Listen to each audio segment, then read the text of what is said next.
அனைவருக்கும் இனிய குடியரசு தின நல்வாழ்த்துக்கள். 77வது குடியரசு தினத்தை நம்ம கொண்டாடி கொண்டிருக்கோம். இந்த 77 ஆண்டுகள் குடியரசு தினம் என்ன சிறப்பம்சம் அப்படிங்கிறத நாம் புரிந்து கொள்ளணும்.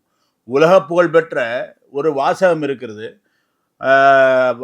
அமெரிக்காவினுடைய முன்னாள் ஜனாதிபதி அப்ரஹாம் லிங்கன் அவர்கள் தெரிவித்த அந்த வார்த்தையை நாம் புரிந்து, government of the people, by the people, for the people.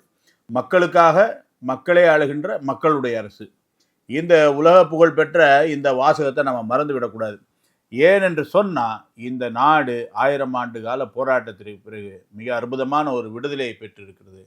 அந்த விடுதலை பெற்ற பிறகு உலகினுடைய தலை சிறந்த அறிஞர்கள், பாரதனுடைய தலை சிறந்த அறிவியல், பாரத நாட்டினுடைய தலை சிறந்த அரசியல் ஆசான்கள் இதெல்லாம் சேர்ந்து உட்கார்ந்து இந்த நாட்டினுடைய சட்டதிட்டங்கள் எப்படி இருக்கணும், நாட்டினுடைய குடிமக்களுக்கு என்னென்ன உரிமைகள் கட்டாயம் இருக்க வேண்டும், நாட்டினுடைய குடிமக்களினுடைய வாழ்வாதாரம், அவருடைய வழிபாடு, அவருடைய மற்ற விஷயங்கள் எப்படி இருக்கணும் அப்படின்ற ஒரு விஷயத்தை அந்த கிட்டத்தட்ட இந்த நாட்டினுடைய எப்படி பகவத்கீதை என்ற ஒரு புனிதமான நூலாக சொல்கிறோமோ அது மேலே ஒரு மிக புனிதமான இறையாண்மை மிக்க அரசமைப்பு சட்டத்தை உருவாக்கி, அந்த அரசமைப்பு சட்டத்தினுடைய அடிப்படையில் நம்முடைய நாடு ஆளப்பட வேண்டும். அதாவது மக்களுக்காக, மக்களால் தேர்ந்தெடுக்கப்பட்ட பிரதிநிதிகள், மக்களே ஆளுகின்ற மக்களுடைய அரசு, மக்களினுடைய நன்மைக்காக உருவாக்கப்பட்டார்.